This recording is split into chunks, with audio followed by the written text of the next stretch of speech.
Blue jeans, white shirt. Walked into the room, you know you made my eyes burn. It was like James Dean, for sure.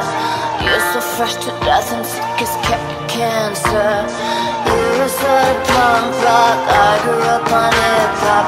You fit me better than my favorite sweater. And I know that love is mean, and love hurts, but I still remember that day we met in December. Oh baby, I will love you till the end of time. I would wait a million years. Promise you'll remember that you're mine. Baby, can you see through the tears? Love you more than those pictures before. Say you'll remember, baby. Say you'll remember, baby. Ooh, I will love you till the end of time. Big dreams, gangsta. Said you had to leave to start your life over. I was like, no please, stay here. We don't need no money, we can make it all work. But he headed out on Sunday, said he'd come on Monday. I stayed up waiting, anticipating and pacing, but he was chasing paper. Caught up in the game, it was the last I heard. I will love you till the end of time. I would wait a million years. Promise you'll remember that you're mine. Baby, can you see through the tears? Love you more than those pictures before. Say you'll remember, baby. Say you'll remember, baby. Ooh, I will love you till the end of time. You went out every night, and baby, that's alright. I told you that no matter what you did, I'd be by your side. Cause I'm a ride or die, whether you fail or fly. Well shit, at least you tried. But when you walked out the door, a piece of me died. Told you I wanted more, thought what I had in mind. Just wanted like before, we were dancing all night. Then they took you away, stole you out of my life. We just need to remember. I will love you till the end of time. I would wait a million years. Promise you'll remember that you're mine. Baby, can you see through the tears? Love you more than those pictures before. Say you'll remember, say you'll remember, baby. Ooh, I will love you till the end of time.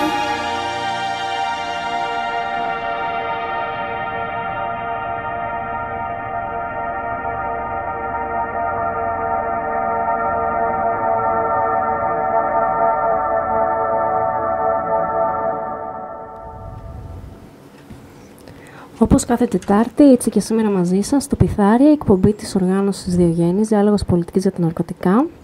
Θα σας κρατήσει συντροφιά για την επόμενη ώρα στο φιλόξενο στούντιο του Climax Plus Radio.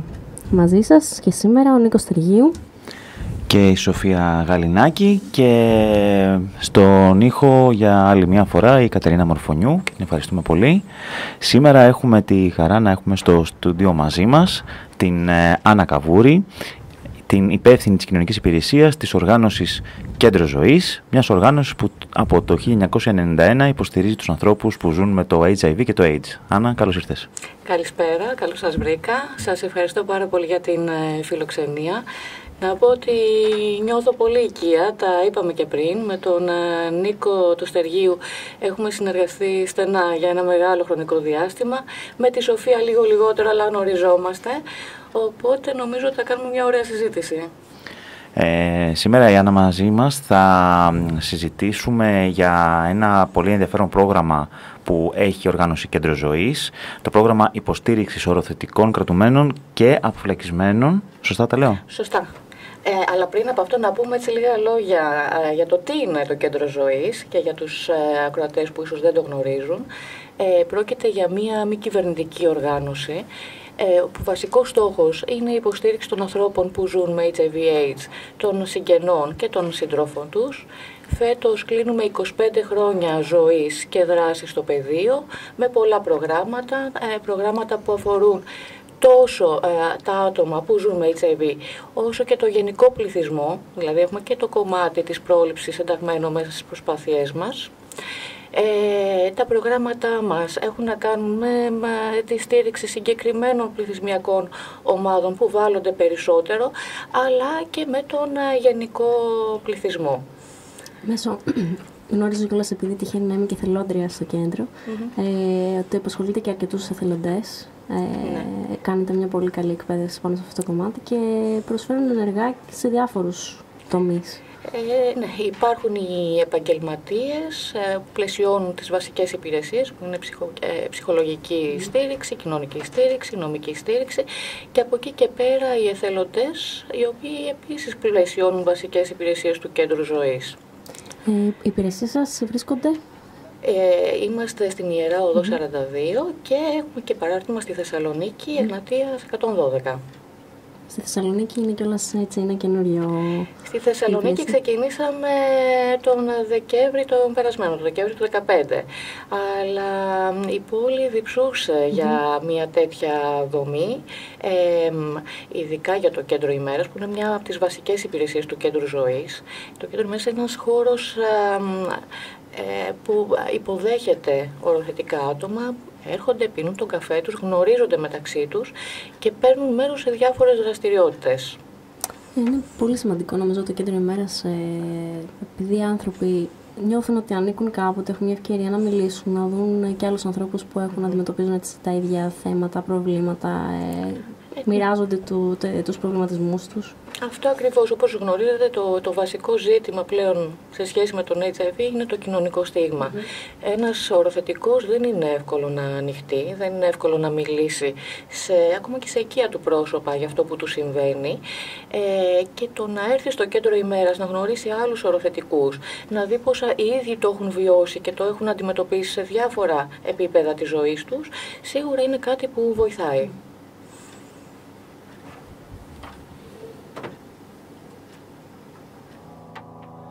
Hello, it's me. I was wondering if after all these years you'd like to meet, to go over everything. They say the time's supposed to heal you, but I ain't done much healing. Hello, can you hear me? I'm in Sarasota dreaming about who we used to be when we were younger and free. I've forgotten how it felt before the world fell at our feet. There's such a difference between us and a million miles. Hello from the other side. I must have called 1,000 times to tell you I'm sorry for everything that I've done, but when I call you never seem to be home. Hello from the outside. At least I can say that I've tried to tell you I'm sorry for breaking your heart, but it don't matter. It clearly doesn't tear you apart anymore.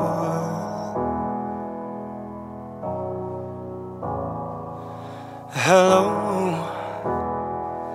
how are you? It's so typical of me to talk about myself. I'm sorry. I hope that you're well. Did you ever make it out of that town where nothing ever happened? It's no secret that the both of us are running out of time. So hello from the other side. I must have called 1,000 times to tell you I'm sorry for everything that I've done. But when I call, you never seem to be home. Hello from the outside. At least I can say that I've tried to tell you I'm sorry for breaking your heart, but it don't matter. It clearly doesn't tear you apart anymore. Ooh, anymore. Ooh, anymore. Ooh, anymore.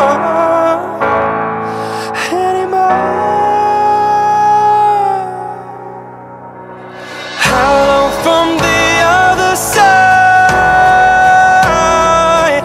I must have called 1,000 times to tell you I'm sorry for everything that I've done. But when I call, you never seem to be home. So hello from the outside. At least I can say that I've tried to tell you I'm sorry for breaking your heart, but it don't matter. It clearly doesn't tear you apart anymore.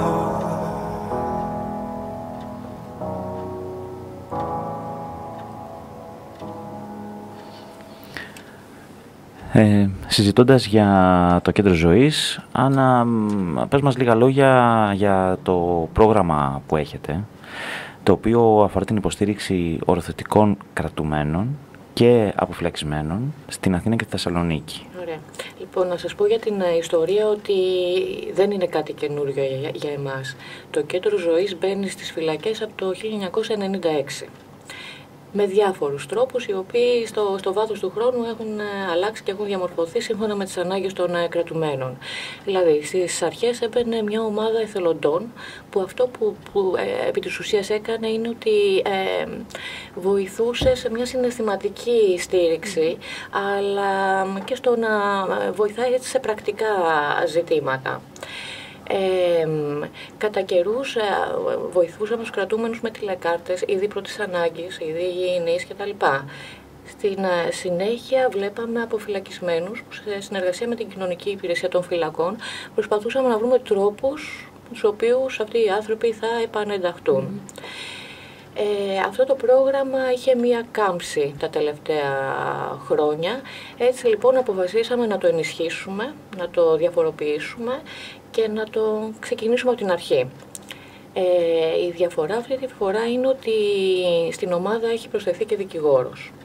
Η Χαράη Παπαγεωργίου, η οποία ασχολείται με τα νομικά ζητήματα που αφορούν στην οροθετικότητα και ως επιτοπλίστων με θέματα που έχουν να κάνουν με τα δικαιώματα των οροθετικών και την υπεράσπισή τους όταν αυτά πλήττονται. Το πρόγραμμα αυτό λαμβάνει χώρα στις φυλακές Κορυδαλού, στο νοσοκομείο κρατουμένων στον Άγιο Παύλο, στο παράρτημά του που είναι στις γυναικείες φυλακές, στις φυλακές Χθίβας, στις φυλακές Διαβατών στη Θεσσαλονίκη και στο Αλλοδαπών στην Πέτρου Ράλη αλλά και στην Θεσσαλονίκη. Ξεκινήσαμε έτσι εντατικά να το δουλεύουμε φέτος τον Μάρτι. Και ήδη έχουμε αρχίσει να βλέπουμε τα πρώτα αποτελέσματα, αλλά και την ανάγκη που υπήρχε και πραγματικά νιώθουμε ότι έχουμε αρχίσει να αποδίδουμε. Σε πρακτικό επίπεδο, θα έλεγες ότι αντιμετωπίσατε κάποια προβλήματα μέχρι να σταθεροποιηθεί αυτή η δράση, δηλαδή για να μπείτε στις φυλακές? Γνωρίζω ότι υπάρχει κάποια κολλήματα, τα οποία ίσως είναι και γραφειοκρατικού τύπου και πολλές φορές οι οργανώσεις που θέλουν να προσφέρουν δεν μπορούν εύκολα να το κάνουν. Ευτυχώς όχι. Επειδή είχαμε την προηγούμενη συνεργασία, αυτό βοήθησε λίγο να προχωρήσουν τα πράγματα πιο εύκολα και πιο γρήγορα. Προβλήματα έχουμε να αντιμετωπίζουμε με τη διαχείριση των υποθέσεων, που πολλές φορές δεν είναι εύκολο να βρούμε την άκρη του νήματος σε διάφορες πληροφορίες που μας έρχονται από τον ίδιο το κρατούμενο, που προσπαθούμε να τις διασταυρώσουμε με υπηρεσίες, να βρούμε έγγραφα και όλη αυτή η γραφειοκρατία που τελειωμό δεν έχει. Οι συνθήκες είναι, επειδή ακούμε διάφορα και για το νοσοκομείο στις φυλακές Κορυδαλού, ότι δεν είναι και τόσο ανθρώπινες, ας πούμε, οι συνθήκες που επιβιώνουν. Οι συνθήκες είναι δύσκολες. Έχουν υπάρξει πολύ πιο δύσκολες. Δηλαδή την εποχή που κάναμε μια ομάδα ψυχοκοινωνικής στήριξης το 2012 σε ένα νοσοκομείο που μπορούσε να φιλοξενήσει μέχρι 60-70 οροθετικά άτομα, ήρθαμε αντιμετώπιοι με ένα πληθυσμό 120 ατόμων. Αυτό είχε τις εξής συνέπειες: να στιβάζονται σε θαλάμους, να υπάρχουν στρώματα στο πάτωμα, οι κατσαρίδες να κάνουν βόλτα, να μην υπάρχουν υλικά. Μια κατάσταση έτσι τρομερή και πιεστική. Τόσο το κέντρο ζωής όσο και άλλες οργανώσεις ασκήσαμε πίεση για να αλλάξει αυτό το πράγμα, και έτσι δημιουργήθηκε το παράρτημα στις φυλακές της γυναικείας του Κορυδαλού και έγινε η μεταφορά κρατουμένων εκεί. Εν τω μεταξύ άλλαξε και ο νόμος σχετικά με τα ναρκωτικά και τις ποινές, και πολλοί άνθρωποι αποφυλακίστηκαν με όλη αυτή την αλλαγή, οπότε κατά κάποιο τρόπο έχουμε μία αποσυμφόρηση, αλλά προβλήματα εξακολουθούν και υπάρχουν. Αναρωτιέμαι αν το προσωπικό στις φυλακές είναι ευαισθητοποιημένο γύρω από αυτά τα θέματα. Το προσωπικό νομίζω ότι κάνει ό,τι μπορεί με τα μέσα που έχει στη διάθεσή του. Δηλαδή όταν υπάρχουν δύο συνάδελφοι, δύο κοινωνικοί λειτουργοί για ένα πληθυσμό πάνω από 200 άτομα, είναι λογικό να μην μπορούν να κάνουν την δουλειά που θα ήθελαν και οι ίδιοι να κάνουν. Όταν μιλάμε για ένα νοσοκομείο φυλακών, το οποίο έχει ενταχθεί και στο ΕΣΥ, αλλά δεν θυμίζει νοσοκομείο, δεν υπάρχουν οι γιατροί που θα έπρεπε να το πλαισιώσουν, δεν υπάρχουν τα μέσα. Οπότε τα πράγματα δυστυχώς είναι ακόμα δύσκολα, θέλει δουλειά. Άννα, να σε ρωτήσω αν υπάρχουν ανάμεσα στους κρατούμενους που έρχεστε σε επικοινωνία και διατηρείτε μία επαφή που είναι οροθετική, αν υπάρχουν άτομα ανάμεσά τους που ήταν και πρώην χρήστες ή που πριν να μπουν σε κάποια φυλακή, αν ήταν σε κάποιο πρόγραμμα απεξάρτησης ή γενικώς βλέπετε και τέτοιους κρατούμενους ή αποφυλακισμένους? Το 90%, μην σου πω 95%, είναι άνθρωποι που είναι μέσα για ποινές σε σχέση με την χρήση. Και άνθρωποι που ως επιτοπλίστων έχουν ξαναμπεί φυλακή για αυτό το λόγο. Οπότε είναι το νούμερο ένα πρόβλημα των ελληνικών φυλακών, πώς θα διαχειριστούν αυτό το πληθυσμό, και οι ελλείψεις σε σχέση με τη διαχείριση αυτού του πληθυσμού είναι μεγάλες. Δηλαδή ένα μεγάλο ζήτημα είναι η έλλειψη προγραμμάτων απεξάρτησης, υποκατάστασης, μείωσης βλάβης εντός των καταστημάτων κράτησης. Και είναι μια μεγάλη συζήτηση που και σαν πλατφόρμα, σαν Διογέννης και σαν κέντρο ζωής και άλλες οργανώσεις το έχουμε δείξει πάρα πολλές φορές. Βεβαίως βλέπουμε κάποια έτσι διστακτικά βήματα των ανθρώπων που μας κυβερνούν. Βλέπουμε ότι έχουν την θέληση, από την άλλη νιώθουν ότι δεν είμαστε έτοιμοι ακόμα, δεν ξέρουν πώς θα αντιδράσει η κοινωνία, δεν ξέρουν πώς να το διαχειριστούν αυτό το πράγμα. Δηλαδή από τη μία έχουμε το γράμμα του νόμου, μας λέει ότι η χρήση είναι παράνομη. Από την άλλη γνωρίζουμε ότι γίνεται χρήση και εντός των φυλακών, και όλο αυτό δημιουργεί μια μηχανία. Αποδεχόμαστε τελικά ότι γίνεται χρήση ουσιών μέσα στις φυλακές, όπως και σεξ ή όχι? Αυτό είναι ένα μεγάλο ερώτημα. Ας περάσουμε να ακούσουμε ένα τραγούδι και θα συνεχίσουμε την κουβέντα μετά.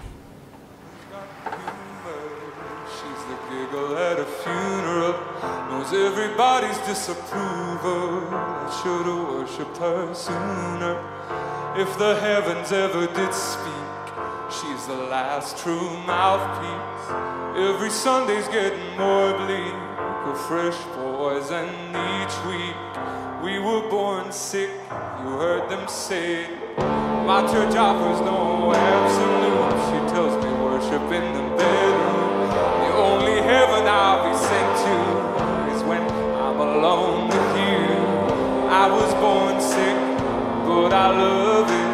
Command me to be well. Amen.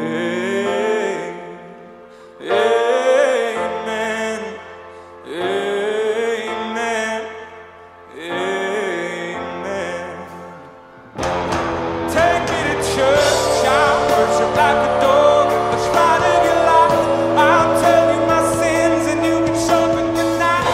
Offer me that instead the good God, let me give you my life.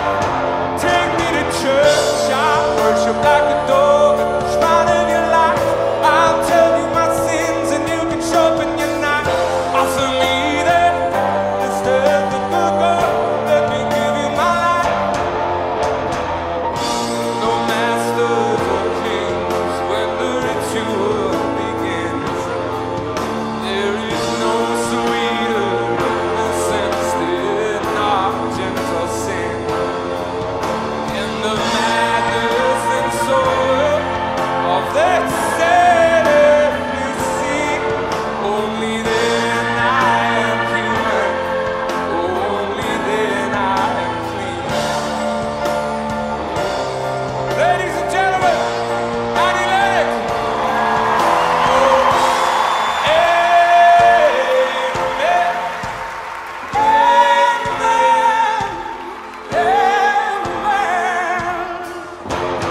Take me to church, I'll worship like a dog at the shrine of your life.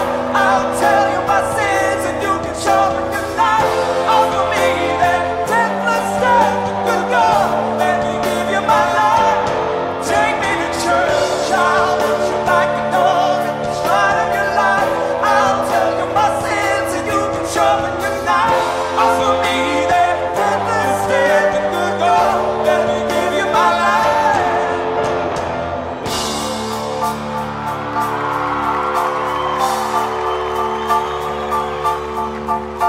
I put a spell on you because you're mine. Yeah.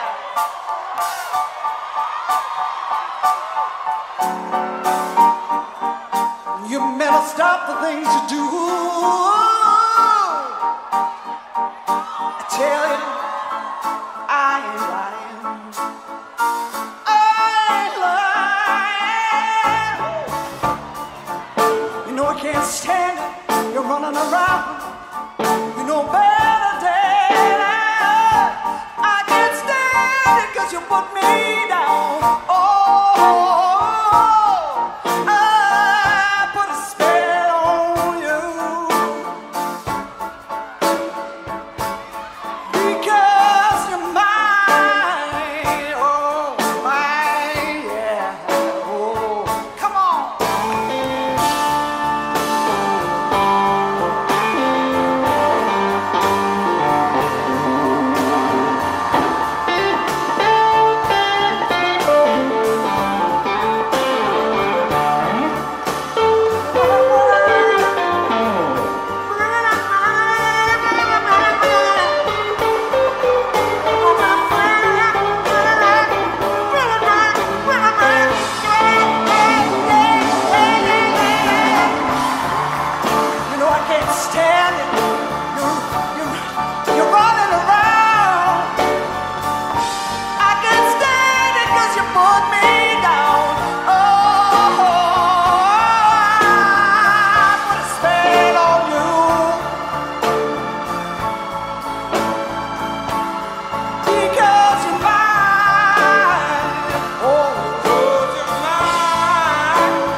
Άννα, θα ήθελα έτσι αν μπορείς να μας δώσεις μια γενική εικόνα των εξυπηρετούμενων που έχετε αυτό το καιρό, έτσι, είστε μαζί τους και τους βοηθάτε.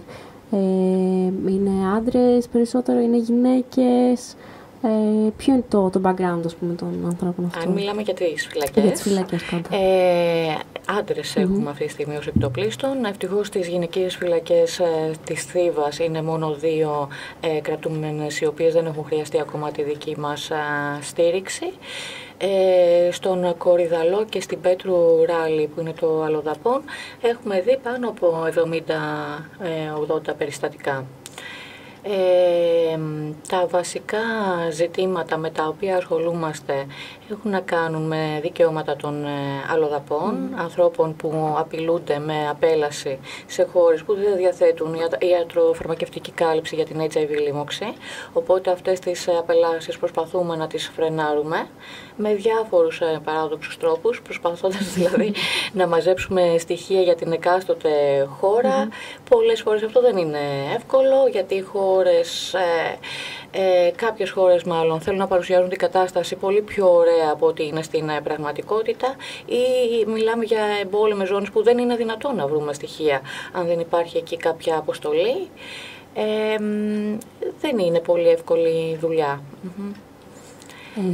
Αναφορικά με το κομμάτι της πρόσβασης στη θεραπεία εντός των φυλακών, ποια είναι η κατάσταση?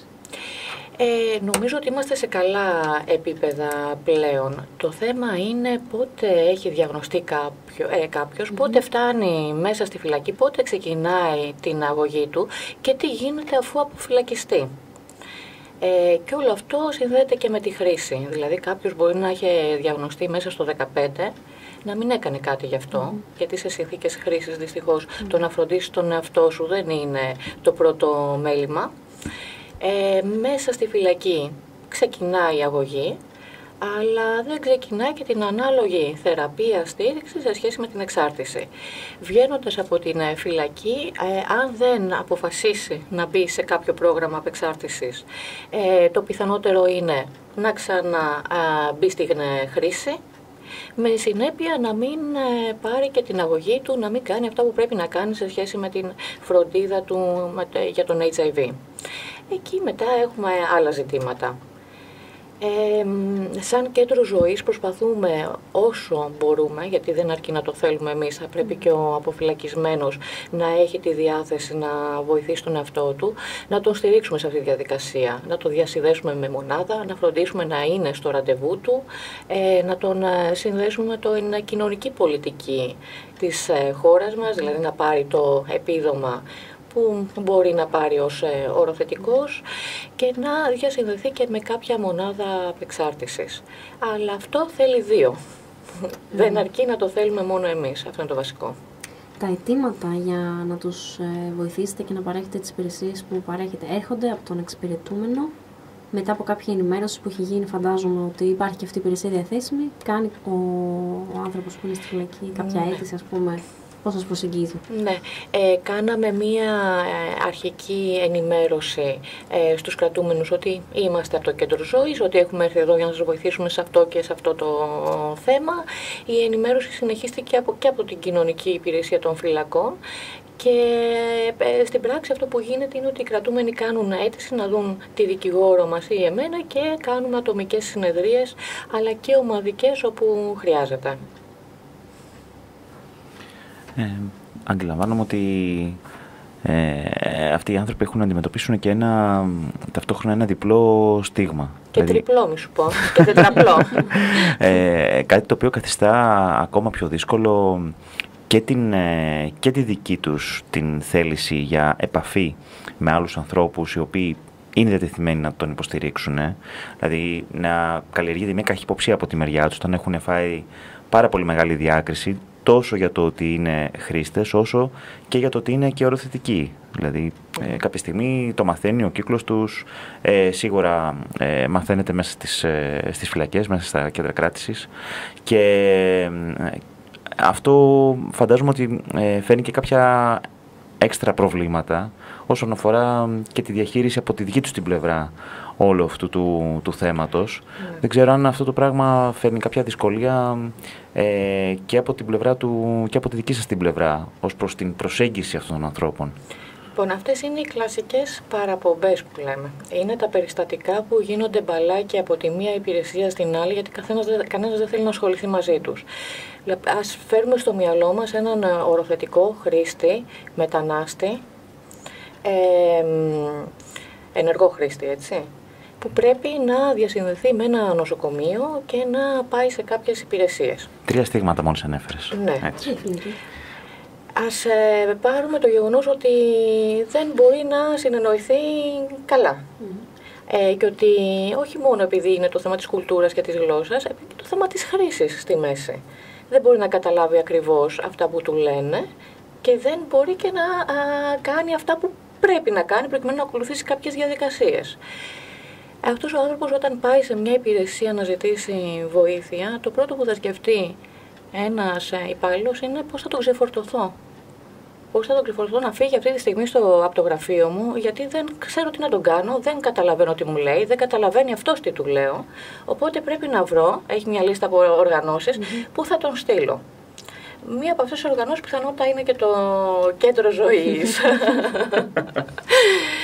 Λοιπόν, στο κέντρο ζωής, ευτυχώς, το τελευταίο χρόνο έχουμε μία υπηρεσία η οποία λέγεται peer-to-peer support, στήριξη ομοτήμων, που είναι 3 καλά παιδιά, παιδιά που ζουν με τον ιό του HIV, που έχουν εκπαιδευτεί ώστε να βοηθάνε άλλους ανθρώπους που ζουν με αυτό. Εμένα με έχουν σώσει σε τέτοιες καταστάσεις. Έχουν αναλάβει όχι μόνο τη συνοδεία, αλλά και τη διαμεσολάβηση στο να εξηγήσουν στον υπάλληλο τι είναι αυτό ακριβώς που χρειαζόμαστε, που μπορεί να είναι το πιο απλό, παιδιά, να είναι η έκδοση ενός αφημί ή άμκα. Και κάποιος, ας πούμε, να πρέπει να πάει 2-3 φορές μέχρι να καταφέρει να το κάνει αυτό, που γίνεται σε 5 λεπτά. Έτσι λοιπόν είναι μια υπηρεσία που εγώ προσωπικά τη χρησιμοποιώ πάρα πολύ και με έχει βοηθήσει στο να κρατάμε αυτούς τους ανθρώπους, να τους βοηθάμε όσο μπορούμε και να κάνουμε τη δουλειά μας. Αλλά δυστυχώς δεν είναι μόνο αυτό. Υπάρχουν πολλά κενά σε δομές. Ας πούμε ότι βγαίνει ένας άνθρωπος από τη φυλακή, δεν έχει ολοκληρώσει κάποιο πρόγραμμα απεξάρτησης και δεν έχει που να μείνει. Αυτή τη στιγμή δεν υπάρχει ξενώνας που να μπορεί να φιλοξενήσει έναν χρήστη, γιατί όταν κάποιος μπορεί να σου λέει ότι εγώ έχω κόψει 1 δίμηνο, είμαι καθαρός. Αυτό όμως τι σημαίνει, ότι είναι καθαρός? Όχι. Και δεν υπάρχει ξενώνας που θα μπορέσει να φιλοξενήσει έναν άνθρωπο ο οποίος δεν έχει ολοκληρώσει πρόγραμμα απεξάρτησης. Έτσι λοιπόν, έχοντας έναν άνθρωπο στο δρόμο και όταν εγώ σαν επαγγελματίας χρειάζομαι τουλάχιστον 1 εξάμηνο για να κάνω όλα αυτά που πρέπει να κάνω, από την έκδοση ταυτότητας μέχρι αφημία, τα πάντα, να τον περάσω από και πά, προκειμένου να πάρει επίδομα, αυτό το 5μηνο, 4μηνο, 5μηνο, 6μηνο όσο πάρει, μπορεί τελικά να τιναχτούν όλα στον αέρα, δηλαδή να είναι μια τρύπα στο νερό. Όταν ο άλλος είναι έξω στο δρόμο, οι ελπίδες να μείνει καθαρός και να ολοκληρώσουμε αυτό που έχουμε ξεκινήσει, δυστυχώς είναι πάρα πολύ λίγες. Σαφώς. Και οι ελπίδες του να είναι ζωντανός και η ελπίδα του να είναι συνεπής, όλα αυτά που μας είπες. Δηλαδή, στην ουσία, όταν διώχνεις έναν άνθρωπο από την πρόσβαση στην υγεία, αυτά είναι τα αποτελέσματα. Θυμάμαι και εγώ κάποια περίοδο που έψαχνα ξενώνες που να μπορούν να φιλοξενήσουν έστω για λίγες μέρες ανθρώπους που έκαναν χρήση, δυστυχώς ήταν το κριτήριο ότι δεν δεχόμαστε χρήστες. Και όχι μόνο αυτό, για να μπορέσει να εκδώσεις έγγραφα σε έναν άνθρωπο χρειάζεται διεύθυνση.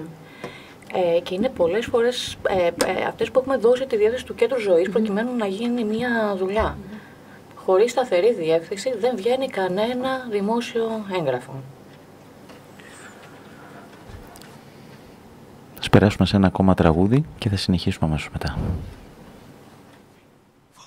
1, 2, 3, 1, 2, 3, drink. 1, 2, 3, 1, 2, 3, drink. 1, 2, 3, 1, 2, 3, drink. 1, 2, 3, 1, 2, 3. All the girls don't get hurt, can feel anything. When will I learn? I push it down, I push it down. I'm the one for a good time call, phones blowing up, ringing my doorbell. I feel the love, I feel the love.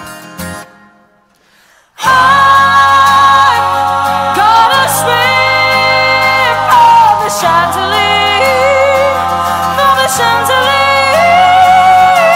I'm gonna live like tomorrow doesn't exist, like it doesn't exist. I'm gonna fly like a bird through the night, feel my tears as I try. I'm gonna swim from the chandelier, from the chandelier. But I'm holding on for the light, won't look down, but open my eyes. Keep my glass full until moonlight, 'cause I'm just holding on for tonight. Help me, I'm holding on for tonight. Help me out, open my eyes. Keep my glass full until moonlight, 'cause I'm just holding on for tonight. On for tonight. Sun is up, I'm a mess, gotta get on now. Gotta run from this, here comes the shame, here comes the shame. 1, 2, 3, 1, 2, 3, drink. 1, 2, 3, 1, 2, 3, drink. 1, 2, 3, 1, 2, 3, drink. Throwing back till I lose count. I'm gonna swim from the chandelier, from the chandelier. I'm gonna live like tomorrow doesn't exist, like it doesn't exist. I'm gonna fly like a bird through the night, feel my tears as I try. I'm gonna swim from the chandelier, from the chandelier. Επανερχόμαστε εδώ στην κουβέντα μας, στο Climax Plus Radio, στην εκπομπή «Το Πιθάρι» της οργάνωσης Διογέννης, διάλογος πολιτικής για τα ναρκωτικά. Η Σοφία Γαλινάκη και ο Νίκος Στεργίου έχουν φιλοξενούμενοι σήμερα την Άννα Καβούρη, υπεύθυνη κοινωνικής υπηρεσίας της οργάνωσης Κέντρο Ζωής. Και συνεχίζοντας την προηγούμενη κουβέντα μας, θυμάμαι χαρακτηριστικά πριν λίγους μήνες ένα εξαιρετικό παράδειγμα από την Τσεχία, όπου εκεί λειτουργήσαν ένα αρκετά μεγάλο και λειτουργεί ακόμα ευτυχώς για τους ίδιους, για την κοινωνία τους, ένα μεγάλο πρόγραμμα μείωσης της βλάβης, το οποίο ένα βασικό του στοιχείο ήταν η δημιουργία μικρών αλλά αρκετών όμως σε κάθε πόλη κέντρων υποδοχής ενεργών χρηστών, στα οποία κάποιος μπορούσε να πάει και να προμηθευτεί καθαρό υγειονομικό υλικό, έτσι ώστε να μπορέσει να κάνει την χρήση του, να ανταλλάξει αυτό που είχε, να προμηθευτεί, και εκεί σιγά σιγά, αυτός ήταν και ο στόχος του προγράμματος, κτιζόταν μία σχέση εμπιστοσύνης ανάμεσα στο προσωπικό, που σαφώς ήταν εξειδικευμένο προσωπικό του χώρου αυτού, και στους χρήστες. Πάντα συζητάμε για χρήστες που κυρίως είναι και άστεγοι. Το αποτέλεσμα αυτού ήταν ότι μόλις ξεκινούσε και είχε δημιουργηθεί μια σταθερή σχέση, πλέον σιγά σιγά άνοιγε κουβέντα από την πλευρά του προσωπικού προς τον χρήστη, προσκαλώντας τον να πάει και σε άλλες δομές που είχαν αναπτυχθεί στο μεταξύ γύρω ή σε εκείνη την πόλη σε κάθε περίπτωση, έτσι ώστε να μπορέσουν σιγά σιγά να λύσει και άλλα θέματα. Ένα από αυτά, για παράδειγμα, είναι το θέμα της στέγασης. Το να βρει ένα χώρο που θα μπορεί να πάει να κοιμηθεί, να πλύνει τα ρούχα του, να κάνει ένα μπάνιο, να φάει και να νιώσει αρκετά καλύτερα. Και από εκεί ακόμα σιγά σιγά να ανοίξει και η πόρτα για ένα πρόγραμμα απεξάρτησης, από τη στιγμή που και ο ίδιος το επιθυμούσε φυσικά. Όμως αποδείχθηκε, και αυτό ήταν το σημαντικό του προγράμματος, ότι το μεγαλύτερο ποσοστό των αστέγων χρηστών, οι οποίοι πλησίασαν αυτές τις δομές, ακριβώς επειδή βρήκαν ένα περιβάλλον σταθερό, που τους κοίταγε χωρίς να τους στιγματίζει, τους συμπεριφερότανε καλά, μπήκανε σε προγράμματα απεξάρτησης. τους δημιουργήθηκε ξανά η εμπιστοσύνη και στους ίδιους και στην κοινωνία. Και αυτό είναι ένα πάρα πολύ μεγάλο στοίχημα. Μπορεί για κάποιους να ακούγεται μια πιο αργή διαδικασία ενδεχομένως, παρόλα αυτά, αν το βάλεις, το πολλαπλασιάσεις αυτό και δεν το κάνεις μία μόνο δομή, ή επίσης αν δεν κάνεις μόνο αυτή τη δομή αν κάνεις μόνο αυτή τη δομή και δεν δημιουργείς τις υπόλοιπες δομές γύρω-τριγύρω, μας έλεγαν από την Τσεχία ότι η συνεργασία που ήταν αυτές ήταν κρατικές δομές, αλλά η συνεργασία με τις υπόλοιπες δομές ήταν είτε κρατικά προγράμματα είτε και προγράμματα από άλλες οργανώσεις. Δηλαδή υπήρχε ένα συνολικότερο στρατηγικό σχεδιασμός, κάτι το οποίο λείπει από την Ελλάδα και το φωνάζουμε τα τελευταία χρόνια αρκετές οργανώσεις και φορείς. Και νομίζω ότι κάπως έτσι κέρδισαν σιγά σιγά το στοίχημα για τους άστεγους χρήστες στην Τσεχία, όπου και μειώθηκε ο αριθμός τους, αλλά και αυξήθηκαν τα ποσοστά αυτών των ανθρώπων που μπήκαν σε προγράμματα απεξάρτησης τελικά. Άρα έχουμε μια καλή πρακτική, έχουμε ένα παράδειγμα που έχει αποτελέσματα, θα μπορούσαμε να το υιοθετήσουμε και να το μιμηθούμε.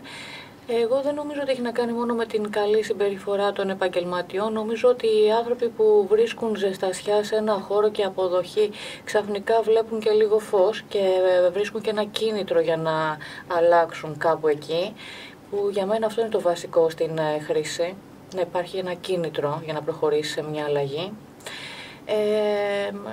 Ελπίζω να εισακουστούμε κάποια στιγμή, γιατί είναι κάτι που το φωνάζουμε από το 12, από τότε που ξέσπασε η επιδημία στους χρήστες στο κέντρο της Αθήνας. Έχουμε ακούσει κάποιες ειδήσεις ότι ίσως αυτό γίνει κάποια στιγμή και ο Δήμος Αθηναίων και ο Κανάς σε συνεργασία δουλεύουν προς αυτή την κατεύθυνση. Θα το δούμε στην πορεία. Είναι πολύ σημαντικό αυτό, γιατί για να αποδεσμευτεί, ας πούμε, κάποιος από το θέμα της εξάρτησης, πρέπει να έχει λύσει πολύ βασικές ανάγκες. Αυτές της στέγασης, της σύντησης, τα κοινωνικοπρονοιακά θέματα που μας ανέφερες. Για να μπει σε μια διαδικασία, να κοιτάξεις την υγεία σου, αν από πίσω επικρατεί το χάος, αυτό δεν θα γίνει ποτέ. Οπότε, σαφώς χρειάζεται μια προετοιμασία. Και στην τελική, να σας μιλήσω λίγο και σαν μπακάλης, όταν κάτι θεραπεύει, η μείωση βλάβης τι είναι, ότι προσπαθούμε να προλάβουμε τις επιπτώσεις της χρήσης που... Τι μπορεί να είναι αυτό, ο HIV για παράδειγμα. Όταν προλαμβάνεις μια τέτοια ασθένεια, έτσι βοηθάς και στο κόστος της όλης διαδικασίας.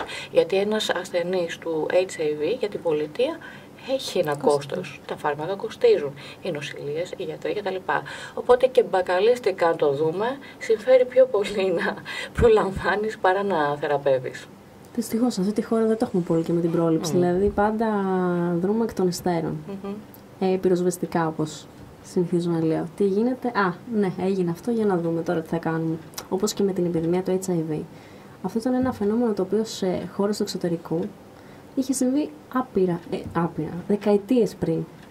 Εάν είχαμε το νου μας στο τι έχει γίνει στις άλλες χώρες, τι δείχνουν οι έρευνες, θα ήμασταν λίγο περισσότερο προετοιμασμένοι ότι κάποια στιγμή οι χρήστες, ειδικά σε περίοδους κρίσης, αν δεν έχουν πρόσβαση σε σύριγγες, σε προφυλακτικά, σε άλλες υπηρεσίες, θα υπάρξει θέμα με τη μετάδοση μολυματικών ασθενειών. Και αυτό που κάναμε εδώ στη χώρα μας, κάναμε ένα μαζικό ντου, όλες οι οργανώσεις, όλοι οι φορείς, ενισχύσαμε τα προγράμματα street work, κάναμε ό,τι μπορούσαμε, όλο αυτό μαζεύτηκε, η επιδημία θεωρούμε ότι έχει αναχαιτιστεί κτλ. Όμως οι ειδικοί τι λένε, ότι να μην εφησυχάζουμε, ότι αυτό μπορεί ανα πάσα στιγμή να κάνει ένα δεύτερο ξέσπασμα. Αν ατονίσουν τα προγράμματα που ήδη έχουν ατονίσει, οι ειδικοί πραγματικά κρούν τον κόδωνα του κινδύνου. Να πω εδώ ότι σε αυτό που είπες ότι δεν κρούν τον κόδωνα του κινδύνου μόνο στην Ελλάδα, τον κρούν και στην Ευρώπη, γιατί παρατηρείται τα τελευταία 3 χρόνια, ναι μεν μία πτώση όσον αφορά τα νέα κρούσματα τόσο για το HIV όσο και για την υπατήτηδα C ανάμεσα στους χρήστες, όμως η τάση αυτή του δείκτη είναι να οριζοντιωθεί, που σημαίνει να παραμείνει στάσιμο με πολύ μεγάλο κίνδυνο τα επόμενα χρόνια να έχουμε πάλι μια αύξηση, και συζητάνε για όλη την Ευρώπη το πόσο έχει κοστίσει τελικά σε ανθρώπινες ζωές, γιατί γι' αυτό συζητάμε, το γεγονός ότι έχουν μειωθεί ότι υπάρχουν περικοπές σε προγράμματα πρόληψης, ενημέρωσης και μείωσης βλάβης σε όλες τις χώρες της Ευρώπης. Δεν είναι μόνο ελληνικό φαινόμενο, είναι πανευρωπαϊκό αυτή τη στιγμή και στην Ελλάδα συμβαίνει περίπου το ίδιο. Να προσθέσω επίσης ότι είναι πάρα πολύ σημαντικό όλες αυτές οι δομές και τα μέτρα πρόληψης μείωσης της βλάβης που συζητάμε. Θα πρέπει να σκεφτούμε και το εξής. Πραγματικά έχει γίνει μια πολύ μεγάλη προσπάθεια, όπως είπε Άννα, μετά την καταγραφή των πάρα πολλών νέων κρουσμάτων μετάδοσης του ιού του HIV αλλά και της υπατήτηδας C ανάμεσα στους ενεργούς χρήστες. Στην Αθήνα μόνο, γιατί έτσι έγινε, δεν έγινε πανελλαδικά, έγινε μόνο στην Αθήνα, μια πάρα πολύ μεγάλη αύξηση, η οποία οδήγησε σε μια σαφώς πολύ καλή καταγραφή αυτών των περιστατικών, καταγραφή αυτών των ανθρώπων και η διάγνωσή τους και η προσπάθεια και για ένταξή τους και σε κάποια προγράμματα απεξάρτησης αλλά και σε θεραπείες και σε αγωγές, έτσι, σε φαρμακευτικές αγωγές όσον αφορά το HIV και την υπατήτηδα C. Παρ' όλα αυτά, μετά από 1-2 χρόνια, αυτό που όλοι χάσαμε είναι το ποσοστό των ανθρώπων οι οποίοι παρέμειναν πιστοί στην αγωγή τους. Το οποίο ξέρεις καλύτερα από εμάς το πόσο επικίνδυνο είναι για τη ζωή τους. Και στην θεραπεία και πόσοι συνεχίζουν να επισκέπτονται το γιατρό τους και αυτά είναι νούμερα που δυστυχώς δεν τα έχουμε αυτή τη στιγμή. Ακριβώς. Δηλαδή ξέρουμε πόσους έχουμε διαγνώσει, αλλά δεν ξέρουμε πόσους έχουμε σε θεραπεία. Μιλάμε πάντα για ενεργούς χρήστες, χρήστες, ακριβώς, πάντα. Ακριβώς. Και προκειμένου να αναχαιριστεί και μια επιδημία όπως αυτή του HIV, πέρα από την πρόληψη και τη μείωση της βλάβης, είναι πολύ σημαντικό και να παίρνει κάποιος τη θεραπευτική του αγωγή, γιατί διόρθωσα με και σαν κάνω λάθος, δεν μεταδίδεις από ένα σημείο και μετά αν είσαι συνεπής στην θεραπευτική σου αγωγή και ακολουθείς τις οδηγίες του γιατρού. Επομένως, η θεραπεία είναι και κατά κάποιον τρόπο πρόληψη στο να δημιουργηθούν νέα κρούσματα. Σήμερα παρουσιάστηκε και μια έρευνα στο Παγκόσμιο Συνέδριο για το AIDS στην Νότιο Αφρική, η έρευνα Partner, όπου νομίζω, αν θυμάμαι καλά, πάνω από 1.000 ζευγάρια, ο ένας θετικός, ο άλλος αρνητικός στον HIV, μελετήθηκαν και δεν υπήρξε ούτε μία μετάδοση. Ζευγάρια που ο θετικός ήταν βεβαίως στην αγωγή και την τηρούσε όπως πρέπει να την τηρήσει. Οπότε αυτό είναι συνταρακτικό από μόνο του, η επιστήμη έχει προχωρήσει πάρα πολύ. Αλλά με τους χρήστες δυστυχώς έχουμε ακόμα πολλά να κάνουμε. Πολλά. Και να σας πω κάτι, έχει γίνει και μια τεράστια προσπάθεια. Δηλαδή, μόλις πρόσφατα ολοκληρώσαμε σε συνεργασία με το ΚΕΛΠΝΟ και άλλους οργανισμούς ένα σχέδιο παραπομπών, δηλαδή το να παρακολουθήσουμε τους χρήστες, αν συνεχίζουν να είναι στη θεραπεία, να ξέρει κάποιος ότι ήρθε στο κέντρο ζωής, το κέντρο ζωής τον πήγε στη μονάδα, ότι έμεινε εκεί, μετά πήγε στην άλλη οργάνωση. Αυτό ακόμα δεν έχει πάρει τη νομική τυπική μορφή που πρέπει, ώστε να μπορέσουμε να το υλοποιήσουμε.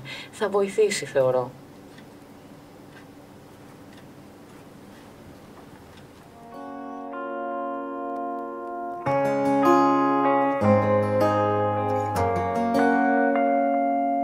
Aren't you something to admire? Cause you shine as something like a mirror, and I can't help but notice you reflect in this heart of mine. If you ever feel alone and the glare makes me hard to find, just know that I'm always parallel on the other side. Cause with your hand in my hand and a pocket full of soul, I can tell you there's no place we couldn't go. Just put your hand on the glass, I'll be trying to pull you through. You just gotta be strong. Cause I don't wanna lose you now. I'm looking right at the other half of me. The vacancy that's inside in my heart is a space that now you're home. Show me how to fight for now, and I'll tell you, baby, it was easy coming back into you once I figured it out. You were right here all along. It's like you're my mirror, my mirror staring back at me. I couldn't get any bigger with anyone else beside of me. And now it's clear as a promise that we're making two reflections into one. Cause it's like you're my mirror, my mirror staring back at me, staring back at me. Aren't you something and original? 'cause it doesn't seem really as simple. And I can't help but stare, 'cause I see truth somewhere in your eyes. Ooh, I can't ever change without you. You reflect me, I love that about you. And if I could, I would look at us all the time. Whoa. 'Cause with your hand in my hand and a pocket full of soap, I could tell you there's no place we couldn't go. Just put your hand on the glass, I'll be trying to pull you through. You just gotta be strong. 'Cause I don't wanna lose you now. I'm looking right at the other half of me. The vacancy that's out in my heart is a space, and now you're home. Show me how to fight for now, and I'll tell you, baby, it was easy coming back into you once I figured it out. You're right here all along. Oh, it's like you're my mirror. Oh, my mirror standing back at me. Oh, I couldn't get any bigger. Oh, with anyone else beside of me. Oh, and now it's clear as this promise that we make it two reflections into one. 'Cause it's like you're my mirror. Oh, my mirror staring back at me, staring back at me. Yesterday is history. Oh, whoa, whoa. And tomorrow's a mystery, mystery. Hey, I can see you looking back at me. Keep your eyes on me. yeah. Keep your eyes on me. 'Cause I don't wanna lose you now. I'm looking right at the other half of me. The vacancy that's out in my heart is a space, and now you're home. Show me how to fight for now, and I'll tell you, baby, it was easy coming back into you once I figured it out. You're right here all along. Oh, it's like you're my mirror. Whoa. My mirror staring back at me. Whoa. I couldn't get any bigger. Whoa. With anyone else beside of me. Whoa. And now it's clear as this promise that we make it two reflections into one. 'Cause it's like you're my mirror. Whoa. My mirror staring back at me, staring back at me.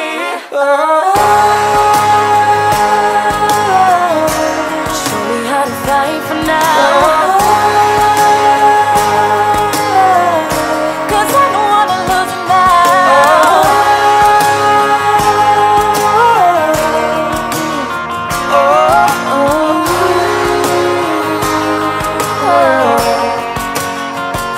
It's like you're my mirror. What's up, everybody? Boyce Avenue here. Hey, what's going on? We're here with the Fifth Harmony girls. We love these girls. They're like sisters to us, and some of the best singers we've ever worked with. Aww, thanks. Aww, that's so nice. We hope you guys liked our cover of Mirrors by Justin Timberlake. Yeah, thank you for watching. Η εκπομπή μας και αυτή την Τετάρτη έφτασε στο τέλος της. Ήμασταν κοντά σας ο Νίκος Τεργίου, η Γαλινάκη Σοφία και είχαμε την Άννα την Καβούρη από το Κέντρο Ζωής για την υποστήριξη των ανθρώπων που ζουν με HIV/AIDS. Σε ευχαριστούμε πάρα πολύ, Άννα. Εγώ ευχαριστώ για την φιλοξενία. Πραγματικά το χάρηκα πολύ που σας είδα. Ειδικά τον Νίκο που του έχω και μια δυναμία.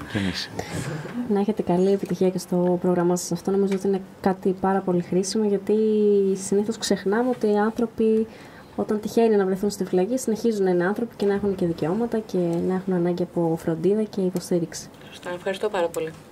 Και εμείς ευχαριστούμε πολύ. Καλό απόγευμα σε όλους σας.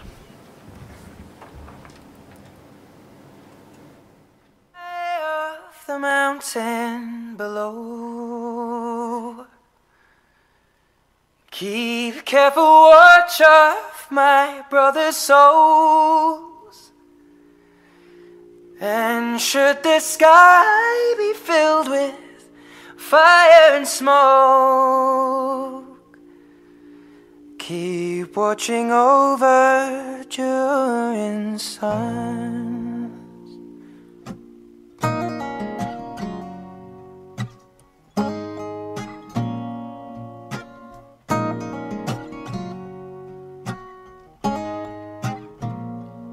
This is to end in fire.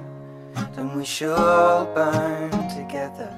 Watch the flames climb high into the night, calling out, Father, oh, stand by and we will watch the flames burn over and on the mountainside. High.